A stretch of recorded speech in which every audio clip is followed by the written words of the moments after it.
I was not in the room when my father decided I should die.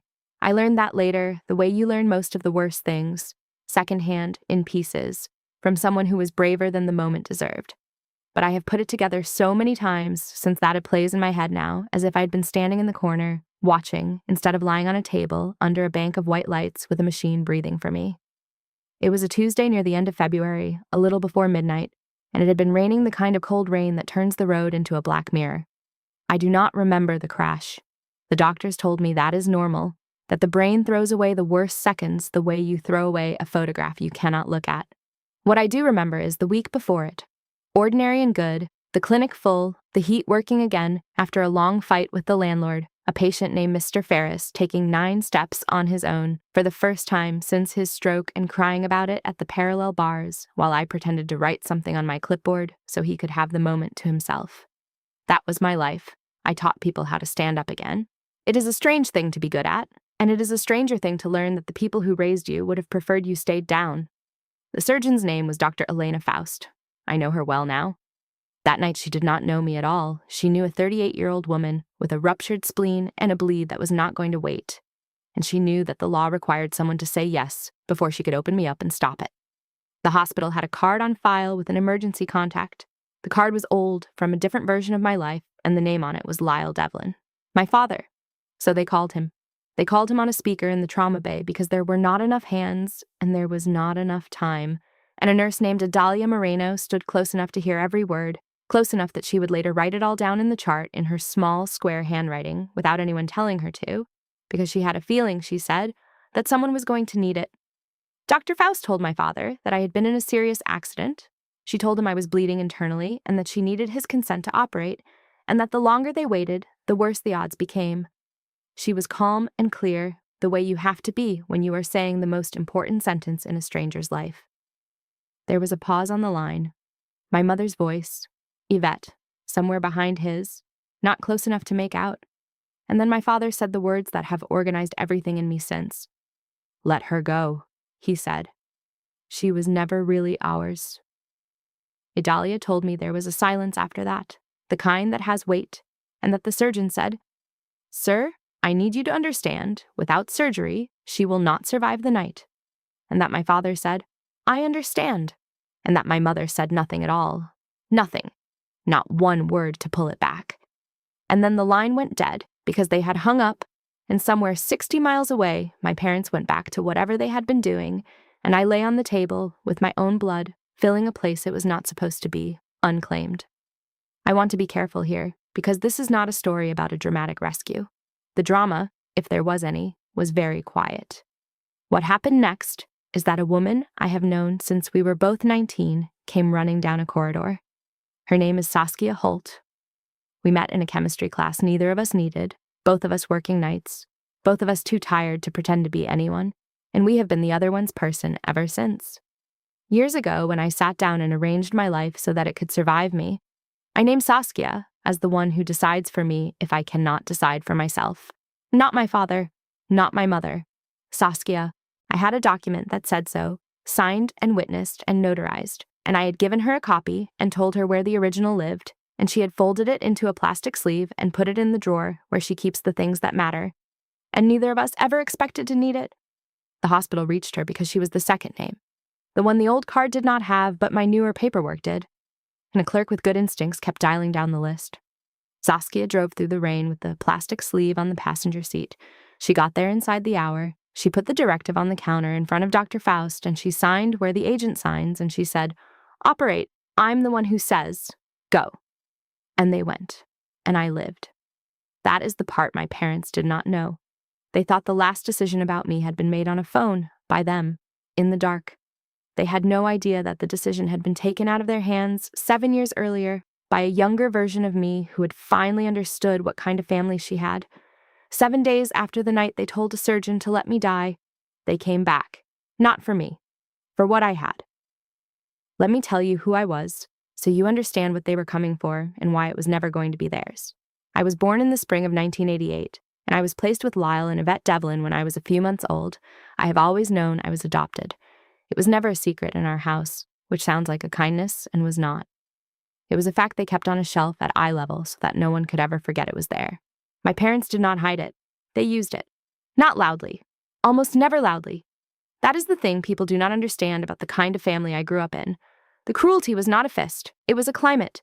It was the weather of the house, and you cannot point at the weather and prove it hit you. 4 years after I came, my mother had Colette. Their own. That word, their own, did a lot of work in our family, most of it underground. Colette was bright and pretty and easy, and she was theirs, in the way I was not, and that difference was never stated and never absent. Her drawings went on the refrigerator. Mine went into a drawer, admired for exactly long enough, then filed. There were 2 sets of everything in that house, and one of them was always just slightly better lit. I could give you 100 examples, and none of them would hold up in a court, which is exactly how the climate works. At Christmas, there were stockings, and mine was there. Of course it was there. No one could ever say I did not have a stocking. But the things in it had been bought in a different aisle than the things in Colette's, a half step less considered. The gift you grab versus the gift you choose, and a child can feel the difference between chosen and grabbed the way an animal feels weather coming.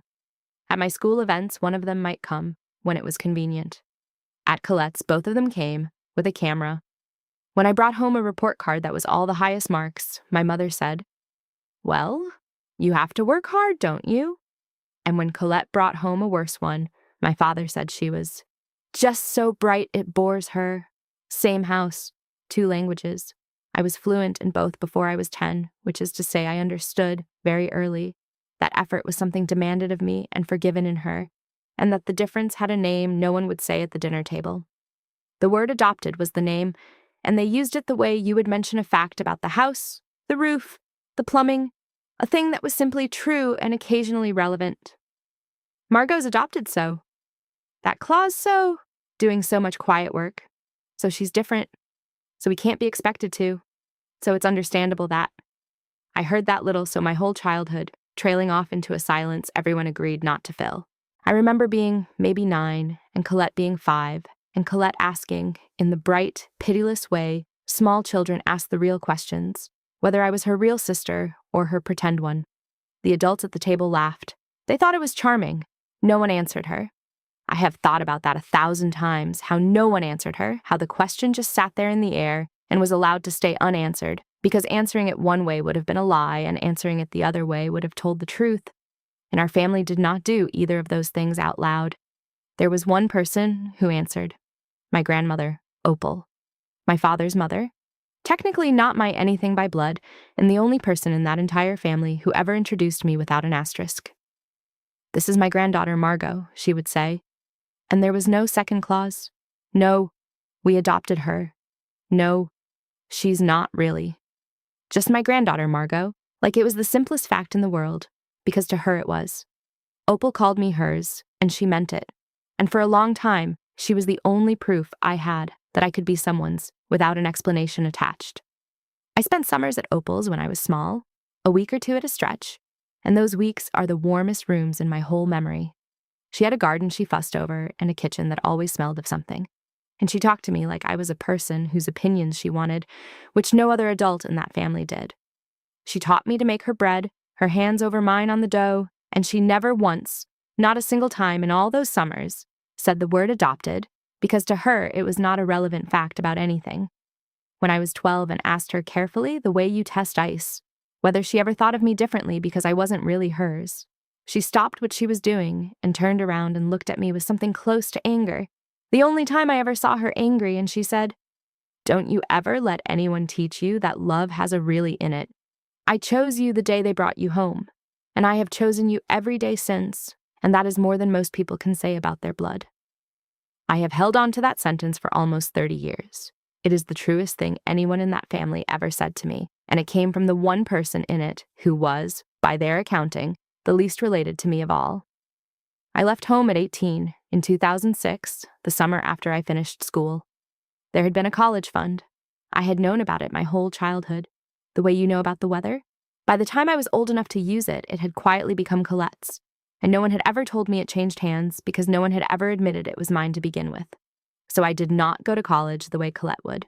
I went to work, I waited tables, and I cleaned offices at night, and I took classes at the community college, a few at a time, and I trained as a rehabilitation technician, and then I licensed as a physical therapy assistant, and I learned that I was very, very good at the patient, unglamorous work of helping a broken body remember how to be a working one. In 2011, when I was 23, I opened the first Keystone Rehabilitation in a storefront that had been a dry cleaner, the chemical smell still in the walls.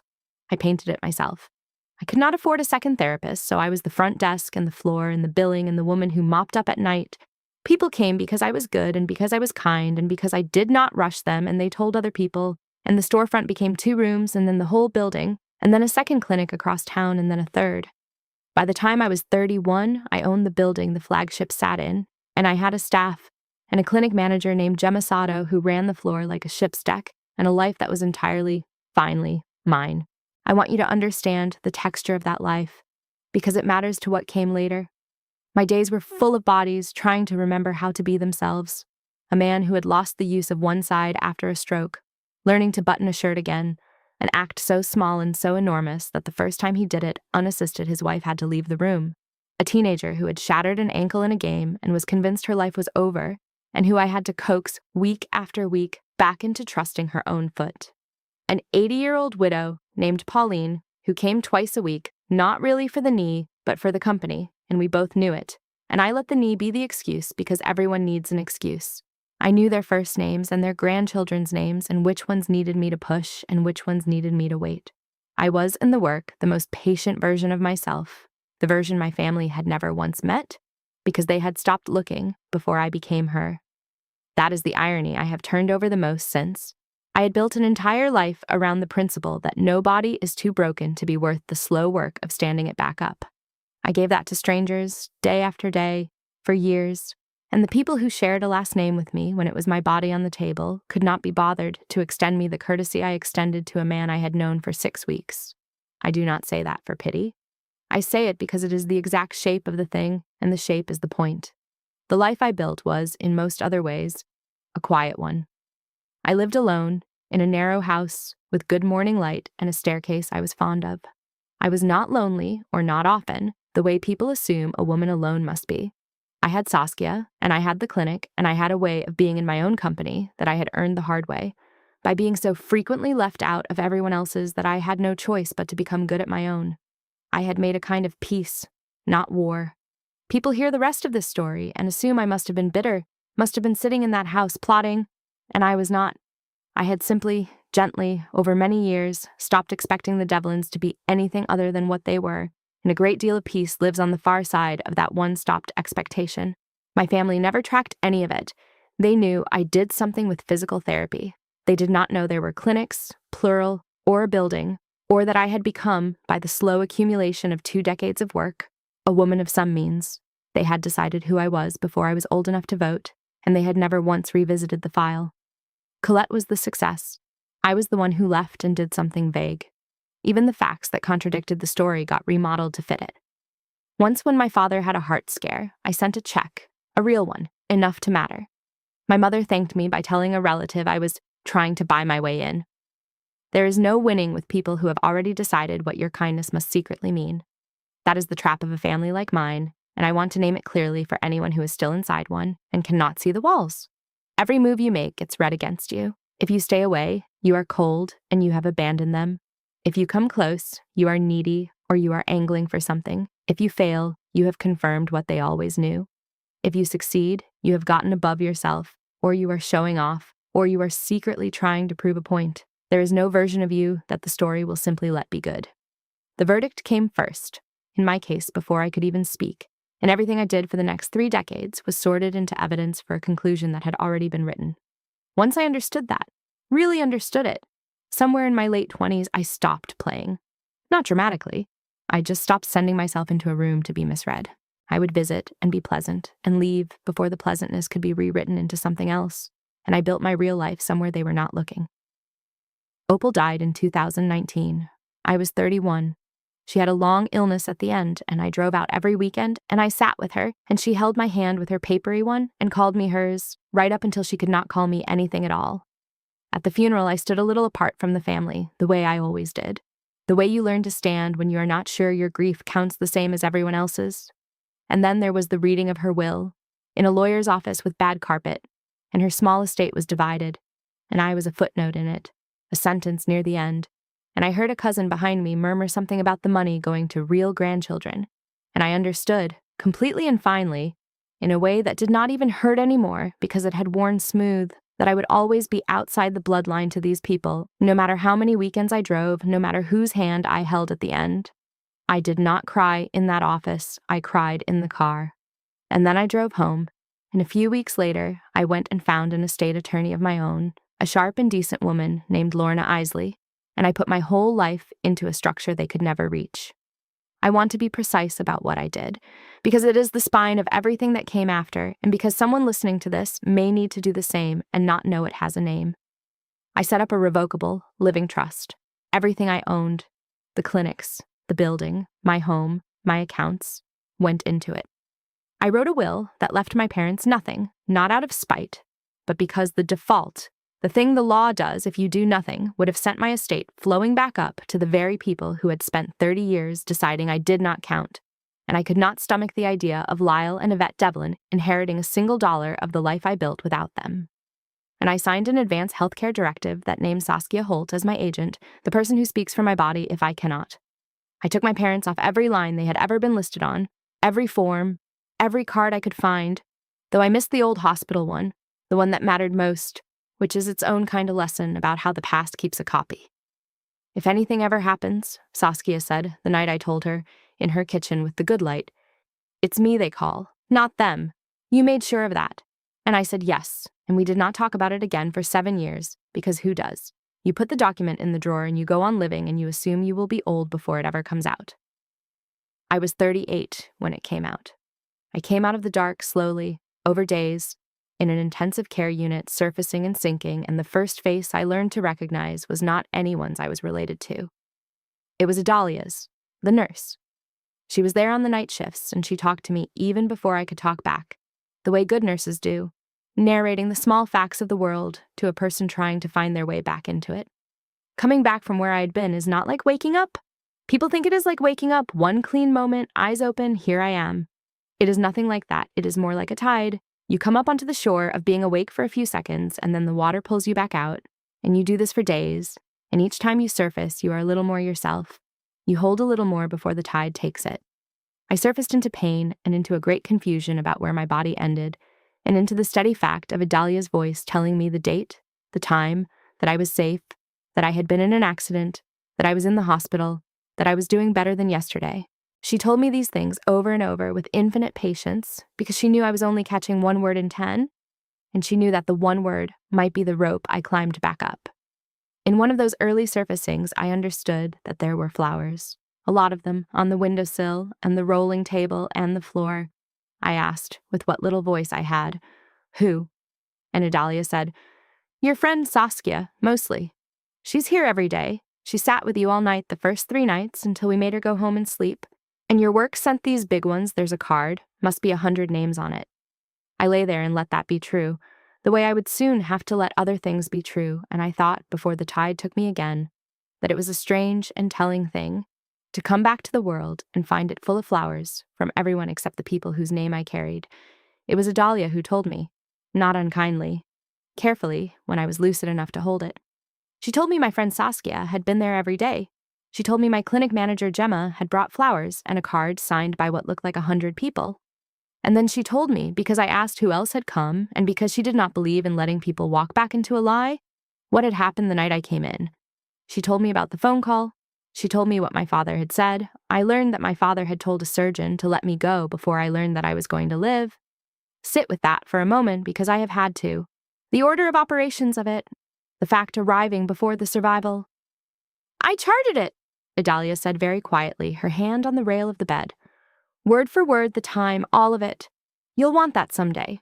Maybe not today, but someday." I did not cry then either. I was too tired to cry, and I think some part of me had been bracing for this my whole life, had always half known that if it ever came down to it, if there was ever a room where my life was on one side of a scale, the family would not put a finger on the side that held it. I just lay there and let it be true, and I watched the light change on the ceiling, and somewhere in there I stopped being a woman who was waiting for her parents to finally choose her, and became a woman who knew, with no soft edges left on it, that they never would. Lorna Isley called me the next day. I had asked Gemma to reach her. Lorna's voice on the phone was the same as it had always been, dry and steady, a voice that had read 1,000 documents and was not impressed by anyone's drama. "The trust holds," she told me. "The directive worked exactly as written. Saskia had the authority. She used it. It's clean. Margot, I want you to hear the next part clearly because you're going to need to be ready for it. They may try for guardianship. People do. When there's an estate and an injured person and they think there's a window, they'll say you're incapacitated. They'll try to get a court to give them control of your affairs while you're weak. I don't think it will work.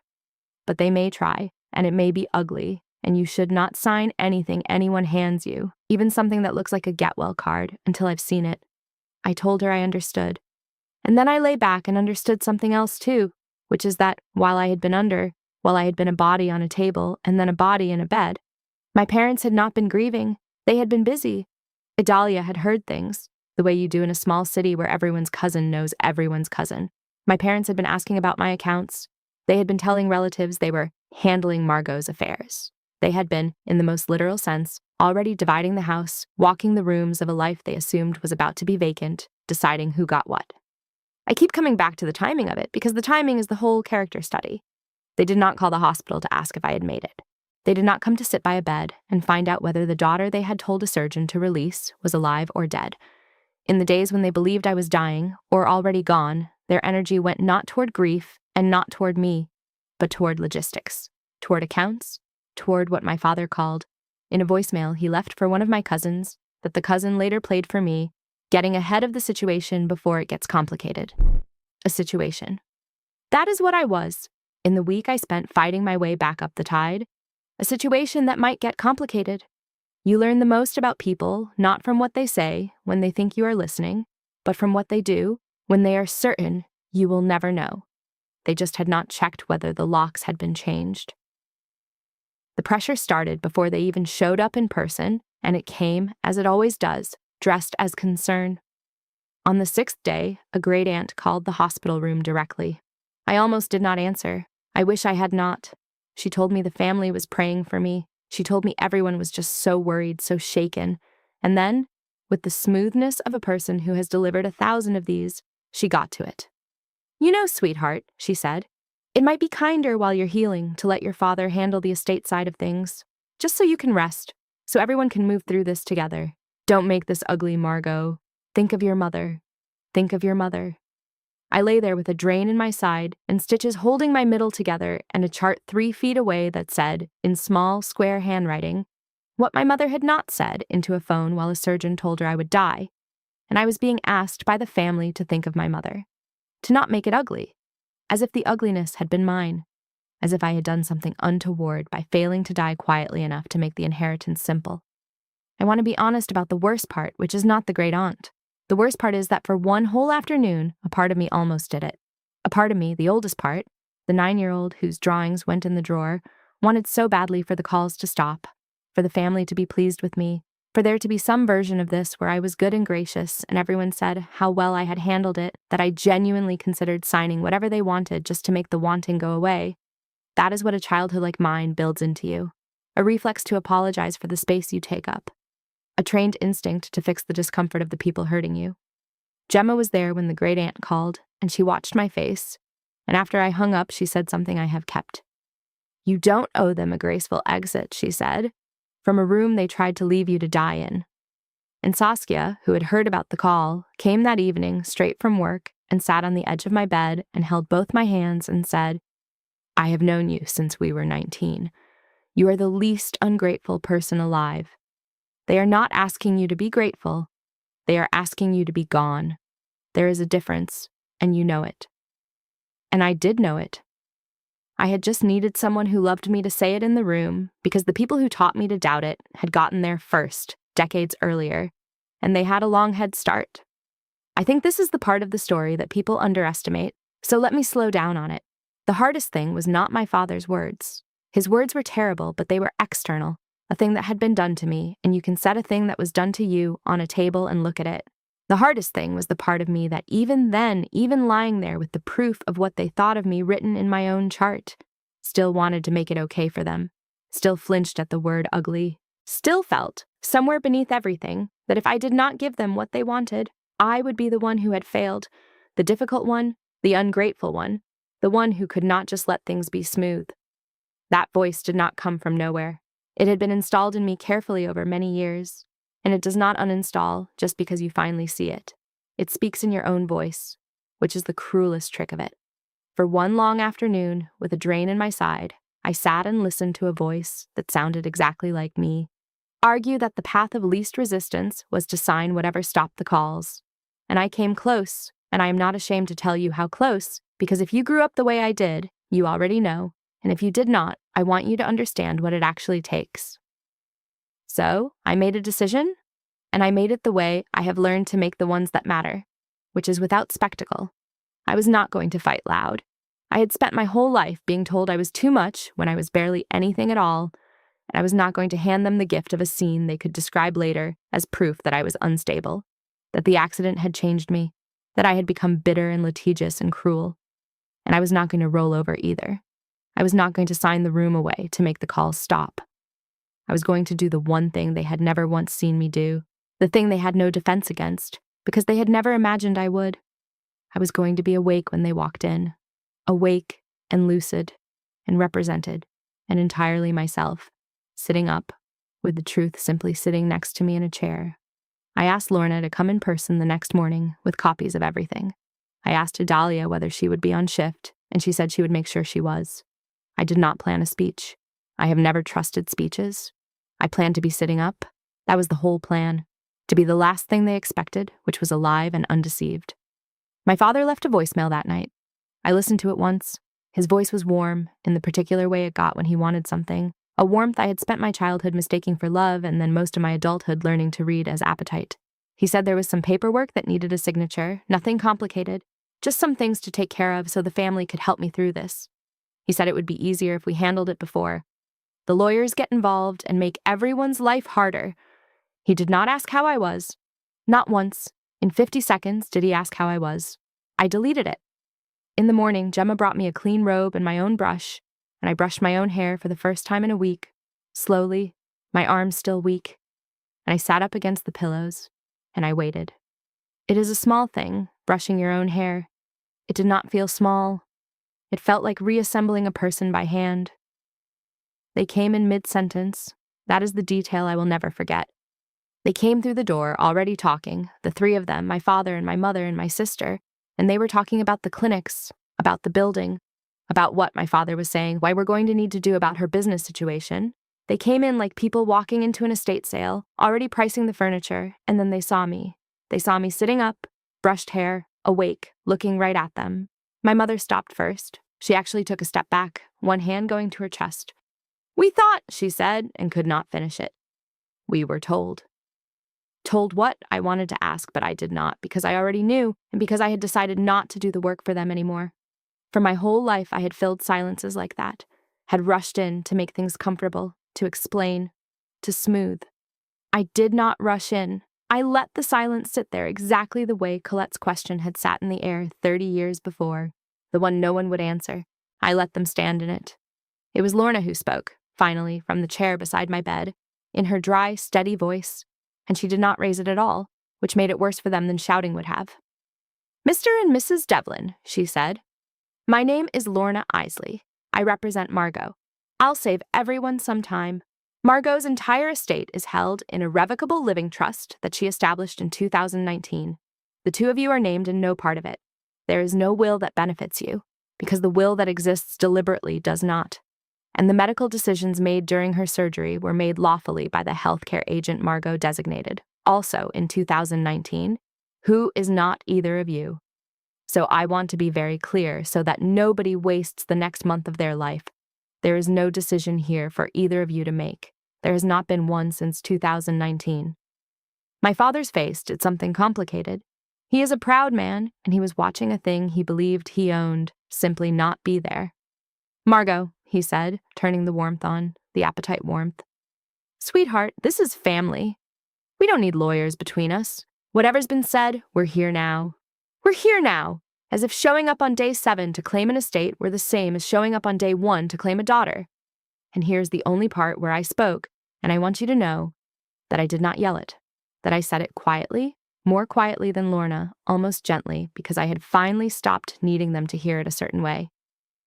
You told a surgeon to let me go, I said. You said I was never really yours. I heard about it before I heard that I was going to live. Idalia charted it word for word the night you said it. So I don't need you to explain, and I don't need you to be sorry, and I don't need you here now. That phone call was the last thing I ever needed to know about all of you. Thank you for finally being clear. The room was very quiet. Idalia stood near the door with her arms folded, a witness in scrubs, and she did not look away from my parents, and I loved her for it. It was Colette who started crying. Not for me. I watched her face, and I saw it land, what was actually happening, that there was nothing in the room to take, that they had come for a house and found a person, and that the person was awake and was not going to give them the house. She cried the way you cry when a door you expected to walk through turns out to be a wall. And I felt distantly something almost like pity, because she had been raised inside the same lie I had, just on the comfortable side of it, and the comfortable side has its own kind of cost. But I did not say anything to comfort her. I had comforted that family for 38 years. I was done. They left. There was some noise on the way out, my father's voice rising in the hall, the word ungrateful, which is the word people reach for when they have run out of claim, and then they were gone, and Idalia came over and straightened my blanket and said, "You did good, kid." And I lay back and shook for a while. Not from sadness exactly, just from the body letting go of a thing it had been holding for a very long time. What I felt when the shaking passed was not triumph. I want to be honest about that, because the stories people tell about moments like this usually end on a note of victory, and mine did not. What I felt was a vast and unexpected quiet, the quiet of a fight you did not realize you had been having your entire life, finally going still. I had spent 38 years in a low-grade war for a recognition that was never going to be granted, and I had just watched the last battle of it end, not with them surrendering, because they would never surrender, but with me simply walking off the field. There is grief in that quiet. There is also, underneath the grief, the first clean breath you have taken in decades. Both things were in the room. I let them both be there. Idalia brought me a cup of the bad hospital tea and sat with me while it got cold, and did not try to make me feel any particular way about any of it, which is its own kind of grace, the grace of a person who lets you have your own feelings in your own order. The fallout, when it came, mostly came from their own continued choices, the way these things do. I did not have to do much. I just had to keep standing where I was and let people see it. My father filed for emergency guardianship. Lorna had told me he might. He claimed I was incapacitated, that the accident had left me unable to manage my affairs, that as my father he should be appointed to handle my estate and my care. It is an ugly thing to read about yourself, a petition that argues you are not a person anymore in the eyes of the law. But the law sent a court visitor, a neutral evaluator, to assess me. And the court visitor found a 38-year-old woman sitting in a recovery chair, running a business by phone, lucid, oriented, signing her own documents, making her own decisions, sharp enough that the visitor apologized for taking my time. The petition was dismissed in a matter of days. The system, which has failed me in plenty of other ways in my life, declined on this one occasion to hand my parents what blood had not. There is a justice in that I am still grateful for. I will tell you the detail from the guardianship that I think about most. The court visitor, a tired, competent woman with a folder, sat in my living room while I was still in the recovery chair, and she asked me a series of questions designed to find out whether I knew who I was and where I was and what I owned and what I wanted. I answered all of them. And near the end, she set down her pen and looked at me, off the record, and she said, "Can I ask you something that isn't on here? Why does your father think you can't manage your affairs?" And I said, "He doesn't think that. He's hoping a judge will." And she nodded slowly and picked her pen back up and wrote something, and I never saw what she wrote. But the petition was dead within the week, so I have a guess. People who do this work see the whole catalog. They know the difference between a family frightened for someone and a family circling something. She knew which one she was sitting in within about 10 minutes, and the law, on that day, listened to her. What strikes me, looking back, is how much machinery my father was willing to set in motion. The phone call in the trauma bay could, maybe, if you were feeling generous and did not know him, be excused as shock, a terrible thing said in a terrible moment. But the guardianship petition was not a moment. It was paperwork. It took days. It required him to sit down with a lawyer of his own, to sign things, to swear to things. to deliberately and with full attention argue that his living daughter had ceased to be a competent adult so that he could take her money.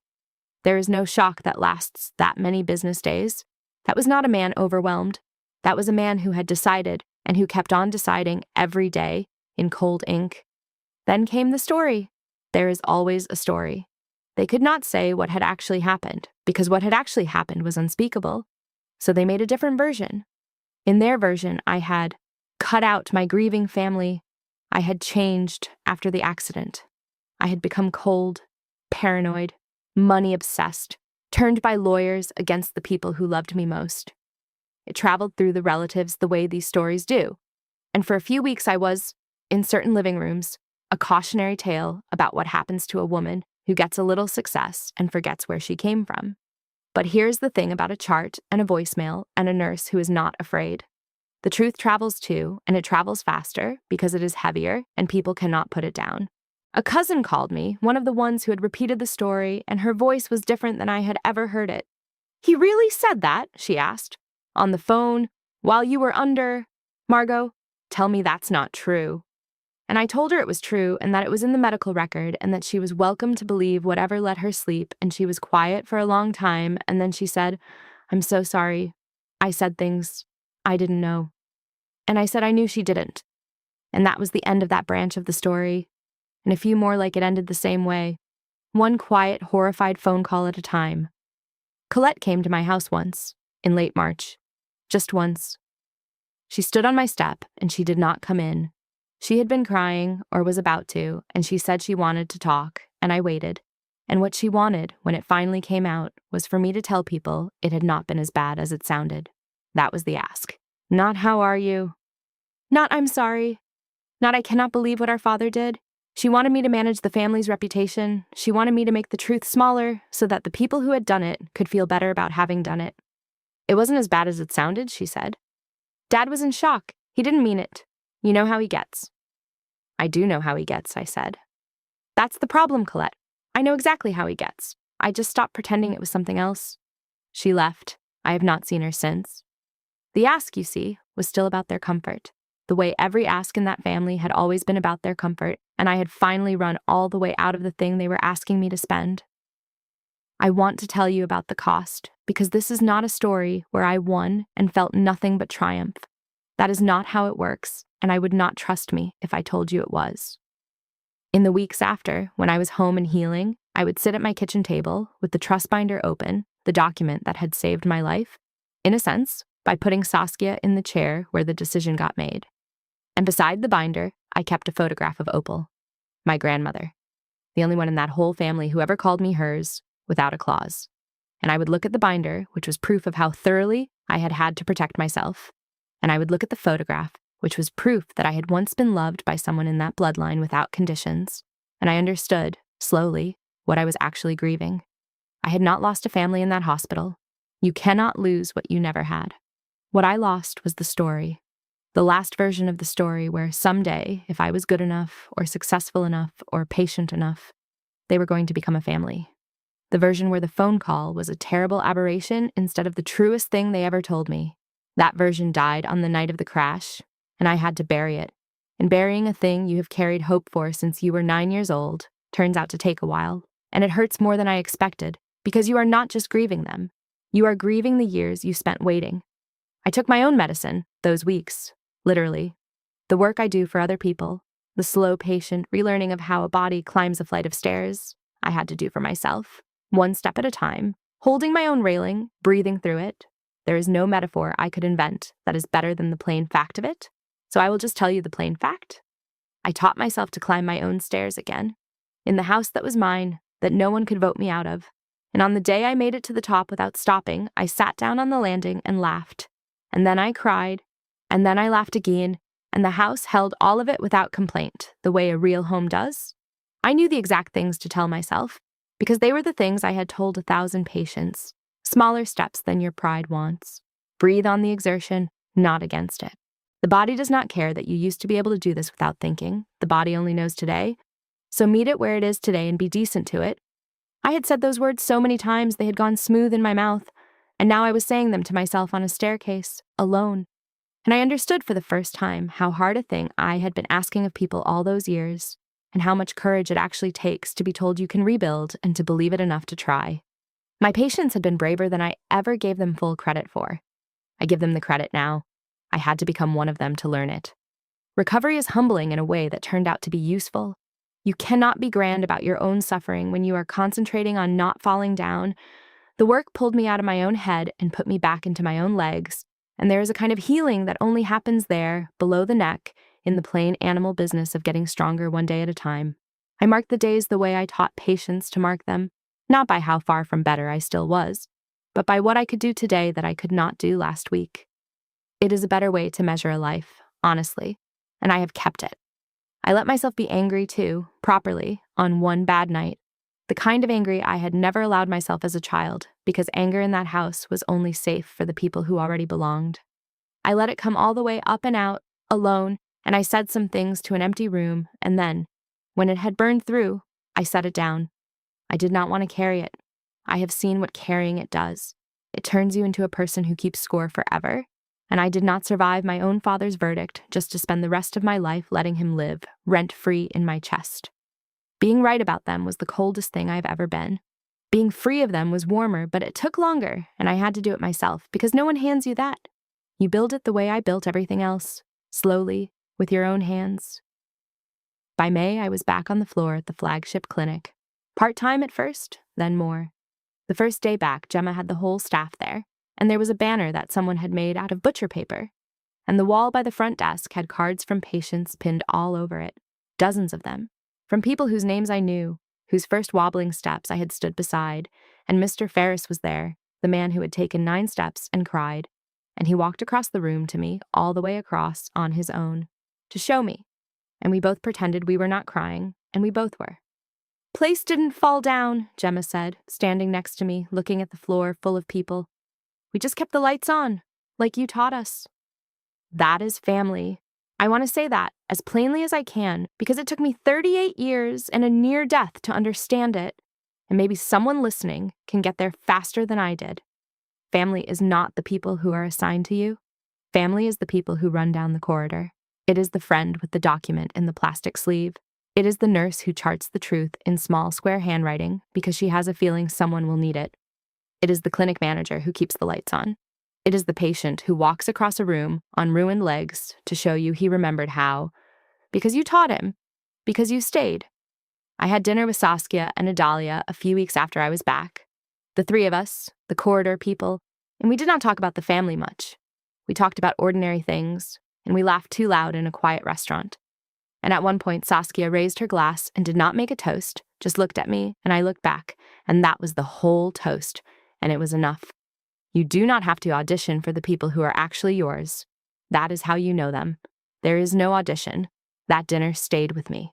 At one point, Adalia told the story, finally, the whole of it, of the night I came in, from her side of it, the things she had not told me while I was still fragile, how she had stood 3 feet from the speakerphone, how her hands had actually shaken when she picked up the chart afterward to write it down, how a younger nurse had asked her later why she had bothered to chart the exact words, and she had said, "Because someday that woman is going to wake up, and she's going to deserve to know the truth, and I am not going to be the reason she doesn't."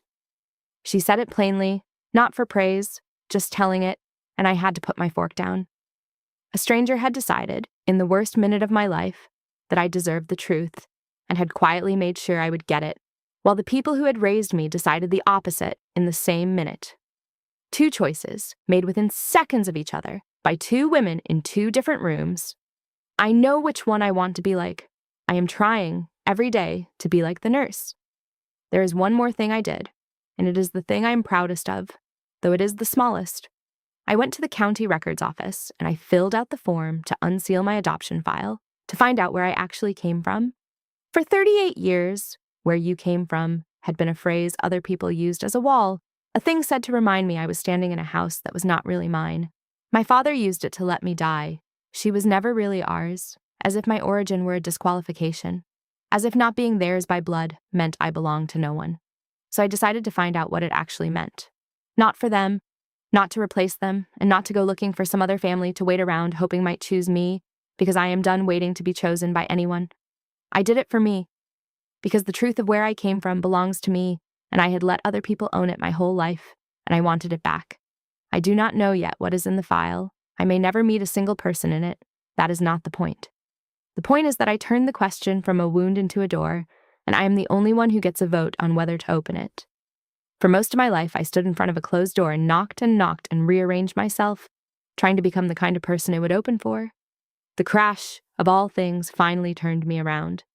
And when I turned around, I saw that the whole rest of the house was full of open doors. Saskia's, Gemma's, Idalia's, the clinic's, my own front door, at the top of my own stairs that I had taught myself to climb.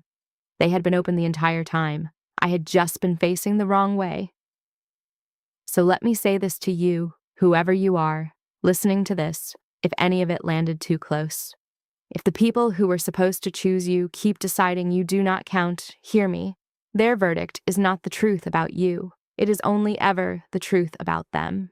A father who can tell a surgeon to let his daughter go has told you everything about his own capacity and nothing at all about her worth. The math of it only ever runs one direction, no matter how long they spend trying to make it run the other. Protect your life while you still can. Sign the papers, name the person who would run down the corridor for you and make it official, make it legal, put it in the drawer where you keep the things that matter, because the people who would let you go are not always strangers, and the law will hand them your life by default if you do not stop it. I am not telling you to be afraid. I am telling you to be ready, the way I was ready without ever quite believing I would need to be. And then stop spending yourself on a door that was painted shut years ago. Turn around. The open ones are behind you, and they have been the whole time, and the people standing in them have been waiting for you to notice. I am still here, not because they let me be. They did not. I am here because someone who loved me made sure the choice was never theirs to make. That is the whole story, in the end. Not revenge, not a courtroom. Just a woman who finally understood the difference between the family that is assigned and the family that shows up, and who stopped, after 38 years, asking the wrong door to open. Take care of yourself. Brush your own hair. Climb your own stairs. Name your own people. I will see you in the next one.